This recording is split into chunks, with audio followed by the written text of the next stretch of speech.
እስካሁን ያለን ህይወት የማይንድ ሴታችን ውጤት ነው። ብዙ ሰዎች አሁን ያለን ህይወት ይዘን የመጣኑ አብሮን ያደገ አብሮን የተፈጠረ ይመስላቸዋል፣ ግን የማይንድ ሴታችን ውጤት ነው። ብዙ ሰዎች የሆነ ነገር ሲገጥማቸው ያንን ነገር እያማረሩ ያንን ነገር እየተከተሉ ያንን ነገር የበለጠ አትራክት እያደረጉት ውጤቱ ያንን ኔጌቲቭ ነገር ነው የሚገለጠው። ስለዚህ ምንድነው የምናስበው? የሆነ ነገር ሲፈጠር ያን ነገር የምንፈታበት መድኃኒቱን ነው የምንፈልገው ወይስ ደግሞ ያን ነገር የበለጠ ነው የምናማረው? የበለጠ ማማረረው ቁጥር አይምሮአችን የሰጠውን ነገር ስለሆነ የሚቀበለው ያንኑ ማማረረው ነው የሚገለጥልን።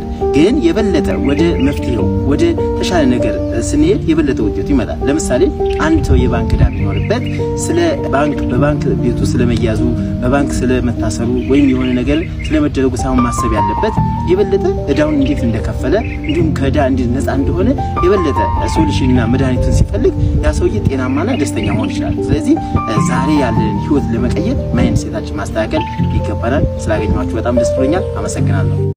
እስካሁን ያለን ህይወት የማይንድ ሴታችን ውጤት ነው። ብዙ ሰዎች አሁን ያለን ህይወት ይዘን የመጣኑ አብሮን ያደገ አብሮን የተፈጠረ ይመስላቸዋል፣ ግን የማይንድ ሴታችን ውጤት ነው። ብዙ ሰዎች የሆነ ነገር ሲገጥማቸው ያንን ነገር እያማረሩ ያንን ነገር እየተከተሉ ያንን ነገር የበለጠ አትራክት እያደረጉት ውጤቱ ያንን ኔጌቲቭ ነገር ነው የሚገለጠው። ስለዚህ ምንድነው የምናስበው? የሆነ ነገር ሲፈጠር ያን ነገር የምንፈታበት መድኃኒቱን ነው የምንፈልገው ወይስ ደግሞ ያን ነገር የበለጠ ነው የምናማረው? የበለጠ ማማረረው ቁጥር አይምሮአችን የሰጠውን ነገር ስለሆነ የሚቀበለው ያንኑ ማማረረው ነው የሚገለጥልን።